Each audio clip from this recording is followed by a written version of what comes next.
Où maintenant? Quand maintenant? Qui maintenant? Who now? Where now? When now? Dire je, sans le penser. I say I, unquestioning. Qui est-ce qui parle? Qui est-ce qui dit? Qui est-ce qui parle? Who's talking? Who says who's talking? Je ne dirai plus je. I'll no longer say I. Perspective ensorcelante s'il en fut. Il commence à s'arranger à mon avis. Après tout, j'en ai un peut-être. Bewitching prospect if ever there was one. They're starting to come round to my opinion. After all, it's possible I have one. Voilà un extrait du début de L'Innommable, roman au centre de l'œuvre de Samuel Beckett, écrivain irlandais bilingue connu principalement pour sa pièce de théâtre En attendant Godot, une pièce dans laquelle il ne se passe rien. Eh bien, dans L'Innommable, là non plus, il ne se passe rien.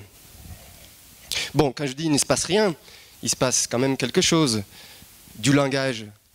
Sinon, ce serait la page blanche ou le silence et l'immobilité sur scène. Il faut écrire des mots, il faut parler pour rien dire. Eh bien, chez Beckett, non seulement il ne se passe rien, il se passe deux fois rien. Car en 1945, après la guerre, il commence à écrire en français. Personne ne voulait le publier dans les pays anglophones, ils n'y comprenaient rien. Mais il s'est toujours traduit lui-même. Il a produit donc une œuvre entièrement bilingue, double. Mon travail de thèse consiste à étudier ces traductions, celle de L'Innommable en particulier, et chose curieuse, Beckett semble avoir laissé des clés de lecture de ses romans dans les traductions. Par exemple, dans la traduction de L'Innommable, on trouve au moins une dizaine de références au monologue célèbre de Shakespeare. Vous voyez? To be or not to be? That is the question. Des monologues qui s'adressent plus ou moins tous à un crâne. Hein? Mais on trouve surtout des références au monologue célèbre sur le rien, à la fin de Macbeth.